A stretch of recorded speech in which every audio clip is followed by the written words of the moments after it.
Today, we will explore this mystery and learn about the woman who became Cain's wife and her significant role in human history.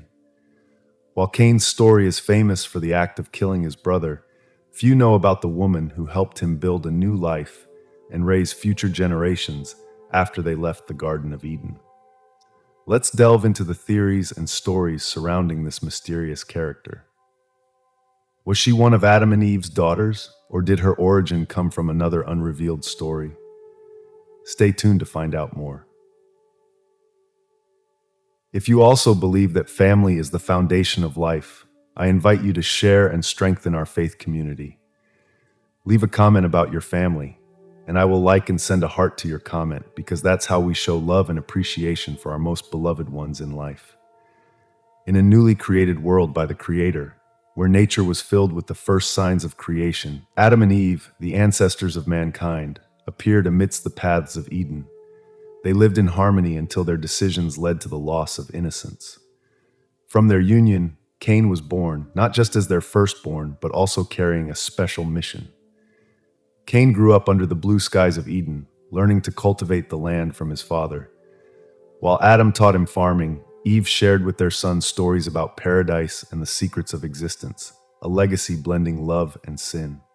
The story of the serpent and the tree of knowledge was told by the campfire, with the stars embroidering the night with ancient tales. Over time, Eve gave birth to another son, Abel, who showed an early talent for animal husbandry, complementing his brother who mastered farming. Initially, the rivalry between the brothers was a dormant seed as each developed their skills, preparing for the moment they would offer sacrifices to the Creator. Cain's life intertwined with the cycles of the land, farming in the appropriate seasons, harvesting under the midday sun, and offering the first fruits to show gratitude. He felt the earth tremble under his bare feet and saw the abundance of his crops as a sign of his connection with the divine. However, the simple existence in Eden began to reveal complexities as Cain reflected on his parents' legacy and the inevitable shadow of their fall.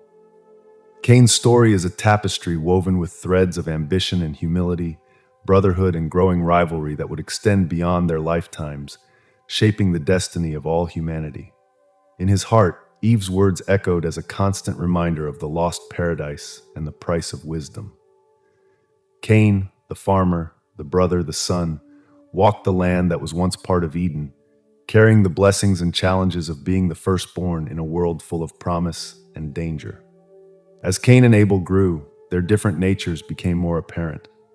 Abel, with his calm demeanor, had a natural affinity with animals, tending his flock with patience and care, seemingly reflecting the heart of God.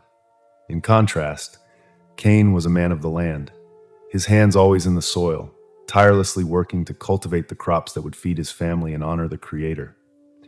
Yet time began to weave a web of tension between the brothers. While Abel conversed with the stars and dreamed under the open sky of the fields, Cain faced the harshness of the land, battling rocks and weeds that threatened his crops. The sweat on his brow was a constant reminder of the hardships he faced, contrasting with the apparent ease with which Abel found favor in God's eyes. The climax of their shared life came with the annual sacrificial celebration, a sacred time to show gratitude and devotion. Abel chose the healthiest lamb, an animal with sparkling eyes and undeniable purity, offering it as a burnt sacrifice, the flames consuming his offering as a sign of divine acceptance. Cain, with equal sincerity, brought the fruits of his hard labor, meticulously chosen vegetables and grains.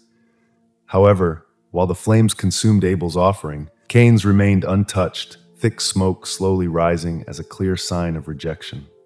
Cain's heart filled with bitter despair, his mind plagued by the thought that all his labor and sweat seemed in vain, exacerbated by the acceptance of Abel's offering. The perceived injustice became an internal consuming fire, fueled by every contented and peaceful look Abel received. Brotherhood, the unshakable foundation of their existence, began to crack under the weight of envy and resentment. That day, something in Cain shattered. The rejection of not just his offering, but the value of his work and himself became an open wound from which a decision would emerge, forever marking human history. The rivalry between the brothers, born from acceptance and rejection, now headed towards a tragic conclusion, reflecting the complexities and flaws of the human heart. On a sweltering afternoon, Cain gazed at the fruits of his labor, carefully arranged as an offering on a stone altar. He was a man of the land, his muscles shaped by the plow and the seasons, his offering a collection of grains and fruits, the result of his sweat and determination, each grain and fruit carrying the weight of his hopes.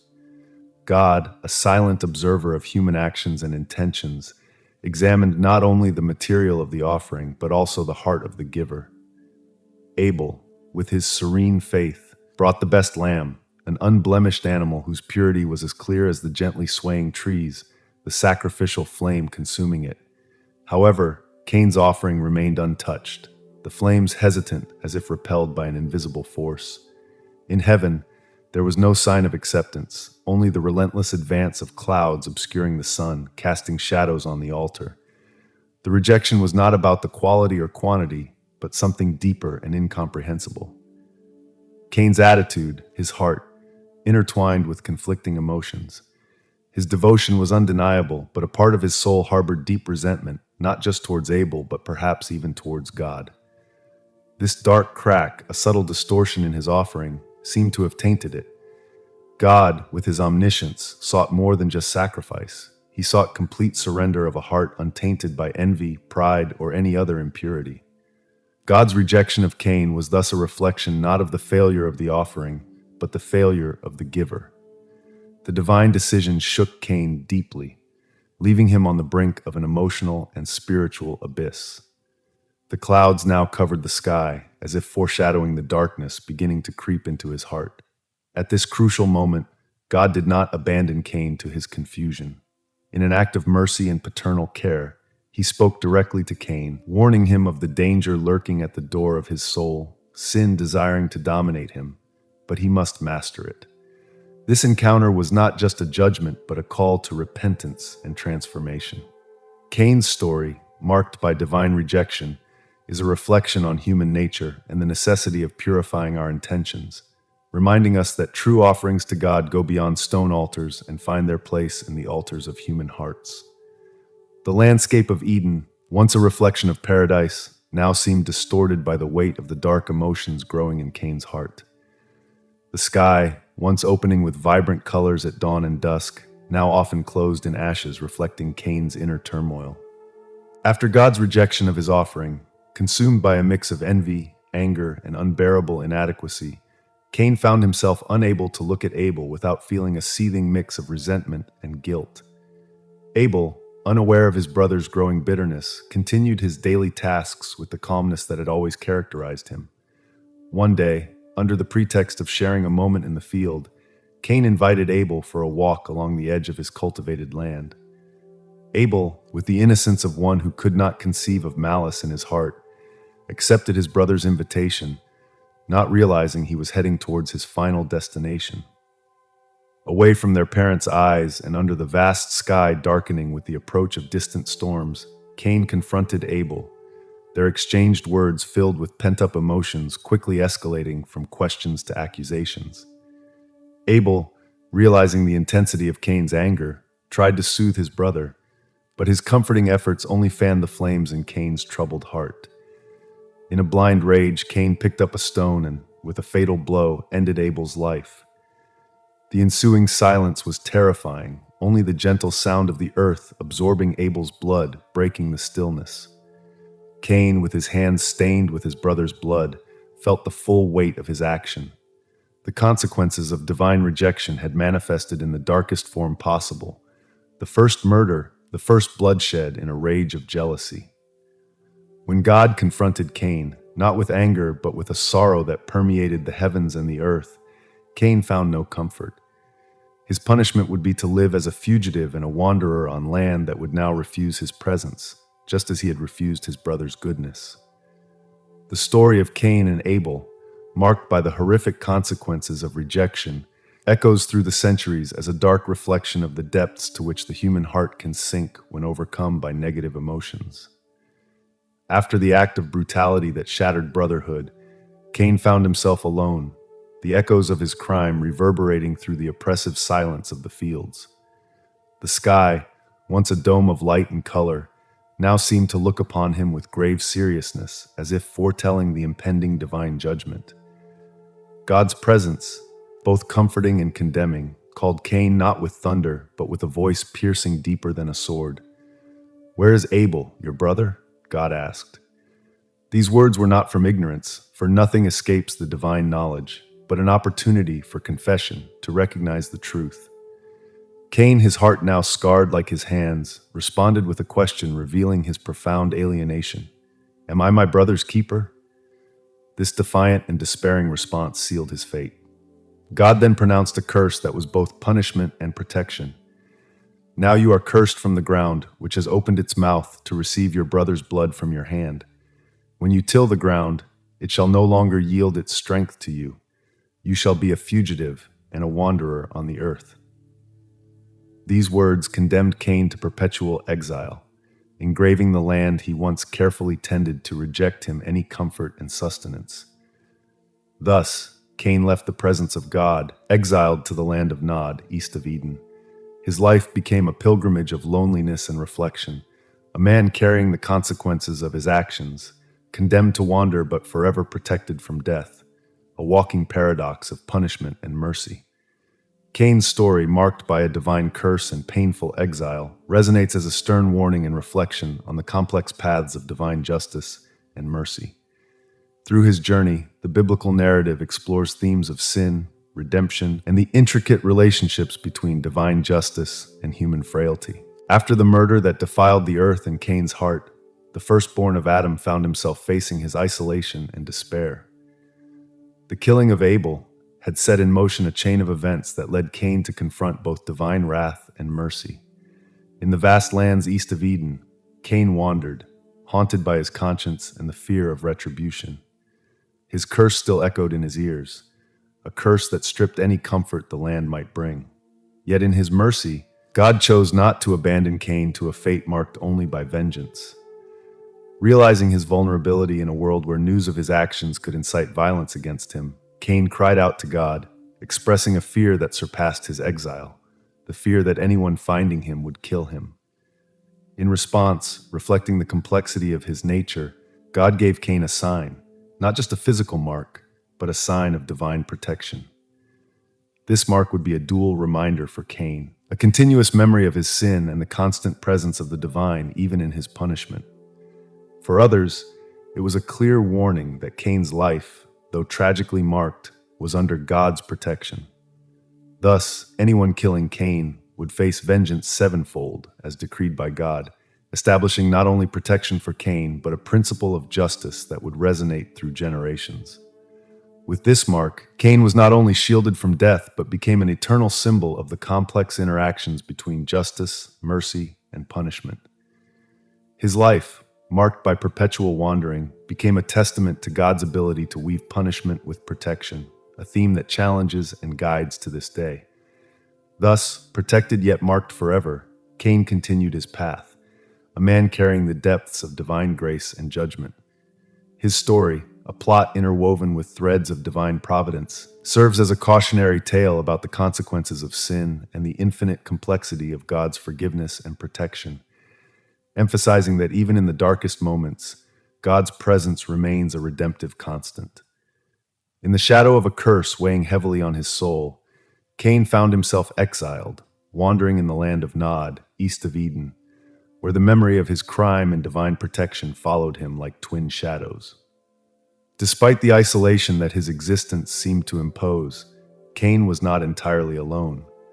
The Bible suggests that beyond Adam and Eve's immediate family, there were others, a broader community of descendants who had begun weaving the tapestry of humanity. In this context, Cain found a companion, a woman whose story was intertwined with the first threads of creation. She could have been one of Adam and Eve's many daughters, sharing with Cain not just direct descent from the first humans, but also the complexities of living under the shadow of a family history filled with promises and sins. Together, they sought to build something new, something that could redeem past mistakes. From this union, Enoch was born, Cain's first son, whose birth not only marked the continuation of Cain's lineage, but also the beginning of a new chapter in human history.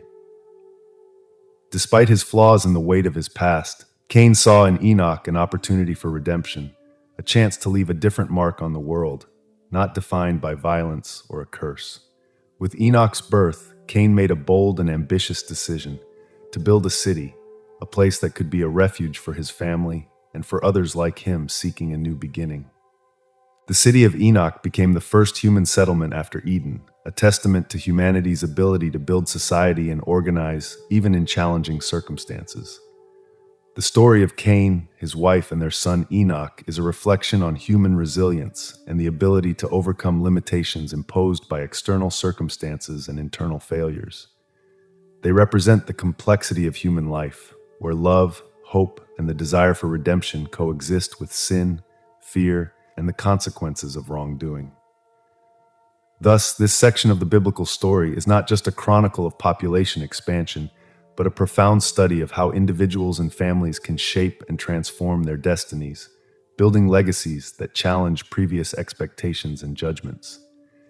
In the uncharted spaces east of Eden, marked by the weight of his past actions and the mysterious grace of divine protection, Cain, the first farmer, and now also in exile, dared to dream of redemption through the establishment of a new reality. His dream was not only of survival, but of creating a legacy that could somehow cleanse the stain on his name. While the mark of his betrayal protected him, Cain saw in his son's birth, Enoch, not just the continuation of his lineage, but an opportunity to reshape his destiny. Inspired by hope and the desire to create a refuge for his son and future descendants, Cain decided to build a city, an unprecedented feat for humanity. The city's construction began as an act of sheer will. Cain, along with his family and others who joined him, worked from sunrise to sunset. Each stone laid was a testament to his determination. Each structure erected a challenge to his circumstances. He taught the people the art of building, planning streets, erecting houses, and establishing a communal living system. The city would be a symbol of unity and progress, built not only to protect against the elements, but also as a fortress against isolation and despair. Naming the city Enoch was a significant choice for Cain, honoring the new generation, investing in a future he hoped would be free from the shadows of the past. Enoch represented the possibility of a new story, one rewritten where redemption could be found not only for Cain, but for all who would become part of his community. Over the years, as the city grew, a culture of innovation and cooperation also developed. Under Cain's leadership, the city of Enoch became a center of learning and exchange, where skills were shared and improved. Traditions were established to reinforce social cohesion and resilience. Cain's founding of a city is a powerful story of humanity's ability to overcome personal failures and disasters. It shows the tireless quest for redemption through creation and legacy, a theme resonating deeply in the broader human history. Cain, in his complex and contradictory journey, becomes a symbol of humanity's eternal struggle to transcend its past, creating something lasting and meaningful from the ruins of ancient times. Among the ancient stories that form the core of the Bible, the narrative of Cain after his exile opens up a series of questions and interpretations about the initial population of humanity. While the Bible provides a brief description of the early days of humanity on Earth, with Adam and Eve placed as the ancestors of mankind, the mention of other characters and cities raises intriguing hypotheses that capture the imagination of theologians, scholars, and the curious. The question of Cain's wife is particularly puzzling. The Bible does not specify where his partner came from, leading many to speculate that Adam and Eve had daughters not directly mentioned in the Bible, allowing Cain to marry a sister. This interpretation is based on the idea that the first generations of humans might have married within a narrow family circle, a practice later prohibited by Levitical laws. However, in those early times, this was necessary for the survival and growth of humanity. Alternatively, there are those who speculate about the existence of other groups of people created by God independently of Adam and Eve. This theory suggests that outside the Garden of Eden, God might have placed humans in other parts of the earth, who would later meet and merge with the descendants of Adam and Eve. This interpretation opens up space for a broader view of creation, suggesting an initial diversity more complex than a story solely focused on Adam and Eve. Moreover, Cain's founding of a city indicates the presence of a population sufficient to support such an enterprise, reinforcing the idea that he and his family were not alone in the world. The city of Enoch, named in honor of his son, suggests an emerging social structure and culture beyond the simplicity of a single family. These speculations not only enrich the understanding of biblical texts, but also challenge readers and audiences to think about the origins of humanity in a more comprehensive manner. However, what remains constant, regardless of interpretation, is the theme of humanity facing and building its existence under the shadow of the divine and the ethical and moral choices that shape its path in history. At the dawn of humanity, as told in the biblical texts, the norms and social structures we know today were just beginning to form.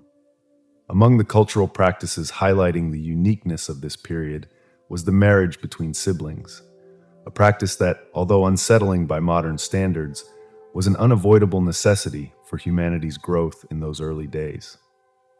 After the creation of Adam and Eve, humanity had to expand from an extremely limited nucleus. The first chapters of Genesis do not provide a detailed record of other individuals beyond Adam and Eve's immediate family, leading to the conclusion that their children, including Cain, Abel, and later Seth, would have had few choices other than marrying their siblings. This practice, seen through the lens of the biblical story, is not presented as morally questionable, but as a natural and necessary measure to fulfill God's command to be fruitful and multiply. The acceptance of such marriages was closely related to the survival and initial growth of the human population at that time. The genetic and social effects we now associate with close kin marriages were neither considered nor understood as they are today. As the biblical narrative progresses into the Mosaic period, the population of the Israelites increased, and the complexity of social and family relationships deepened, leading to the need for more rigid and formal guidelines. In this context, the Mosaic laws emerged as a set of rules given to Moses to guide the Israelites in their moral, social, and religious conduct.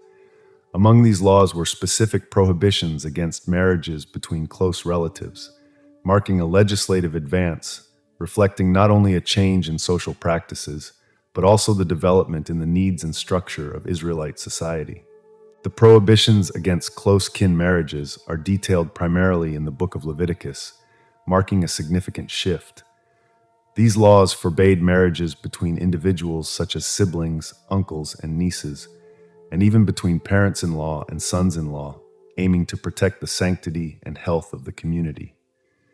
These prohibitions were established as part of a broader code of purity and ethical conduct, distinguishing the Israelites from other peoples and reinforcing a unique identity built on holiness and obedience to God. Implementing these restrictions on marriage can be seen as a response to the needs of a more complex and populated society. As the Israelites settled in Canaan, facing cultural influences from neighboring peoples with different social and religious practices, asserting and codifying norms became essential to ensure the integrity and continuity of Israelite values. These laws not only shaped family and social structures, but also served as a code of conduct, reinforcing community cohesion and collective identity. Moreover, from a practical and public health perspective, the restrictions on close kin marriages helped prevent genetic issues that could arise from a genetically homogeneous population. Thus, these laws can also be seen as an early anticipation of modern understandings of genetics and hereditary health. Therefore, the Mosaic laws on marriage represent an adaptation to the emerging challenges of a growing society. They demonstrate a movement of adaptation in response to internal and external changes, serving as a clear example of how cultural laws and practices are dynamic and evolve to meet the needs of an ever-changing community. The richness of biblical stories lies not only in their narratives, but also in the diversity of interpretations they evoke. The Bible, a sacred text revered by millions worldwide, serves as a source of spiritual, moral, and ethical guidance. Over the centuries, scholars, theologians, and believers have explored its pages, seeking deeper understanding and applying its teachings to everyday life. This interpretative journey is marked by the diversity of understandings reflecting different cultures, eras, and individual perspectives. However, despite this diversity, two fundamental principles often emerge as unshakable pillars: submission to the divine will and respect for tradition. These principles not only guide biblical interpretation, but also shape how faith communities live and uphold biblical teachings. Submission to the divine will is a recurring theme throughout the Bible. From the stories of Abraham, who was called to sacrifice his son Isaac as a test of faith, to the New Testament, where Jesus submits to his Father's will even unto the cross, the Bible is filled with characters demonstrating ultimate submission to God above all else. This submission is often understood as a testament to faith and trust in divine wisdom and plan, even when those plans are incomprehensible or challenging. At the same time, respect for religious tradition plays a crucial role in preserving and transmitting biblical values and teachings. Traditions, whether rituals, festivals, or communal practices, serve as vehicles of collective memory, reinforcing identity and community cohesion. They also provide a sense of continuity and connection to the past, allowing future generations a firm reference point for their faith and practice. These two aspects, submission and respect for tradition, not only coexist but often intertwine, providing a framework within which biblical interpretations can flourish. While scholars may debate the nuances of various passages or the applicability of certain teachings in modern times, the structure provided by these fundamental principles helps maintain a balance between interpretative innovation and fidelity to the foundations of faith. Thus, when exploring biblical stories and teachings, it is essential to recognize and respect this duality of submission and tradition. They not only guide the reading and interpretation of the Bible, but also ensure that the essence of the biblical message is preserved and respected across generations, keeping the flame of faith and divine wisdom alive.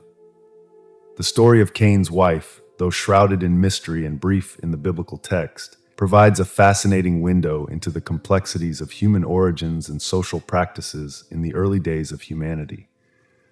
This anonymous character symbolizes not only the expansion of the human family after Adam and Eve, but also highlights the necessity of interpreting the Bible with careful attention to context, nuance, and cultural background. Cain's wife prompts us to ask questions and explore possibilities about how the first generations expanded and interacted. She represents the intersection of traditional storytelling and the gaps left by ancient texts, encouraging a deeper exploration of family and community dynamics of that time. Moreover, her presence in the story reinforces the idea that even in the most ancient and sacred narratives, there are layers of human history revealed only in part. Thus, when reflecting on the character of Cain's wife, we are invited to think about the origins of social life, family structures, and cultural adjustments necessary for survival and continuity. This character, though peripheral, serves as a powerful reminder that every figure in the Bible has a role in shaping humanity's understanding of itself and the divine. Recognizing the depth of this faith journey and the continuous quest for guidance, strength, and connection with the divine, we have something special to share with you. In the first pinned comment below, you will find a valuable resource for anyone looking to deepen their spiritual journey. We are talking about an ebook designed to accompany you through 52 weeks, offering profound reflections, daily practices, and prayers, all inspired by the rich stories and teachings of the Bible that we have explored together. This ebook is not just a guide, but a companion on your faith journey, illuminating your path with insights and inspiration from the heart of the Bible. If you seek a deeper faith experience, guidance in moments of doubt, strength in adversity, and a more intimate connection with the divine, this resource is for you. We invite you to explore it and let these reflections guide each step of your spiritual journey, connecting us all.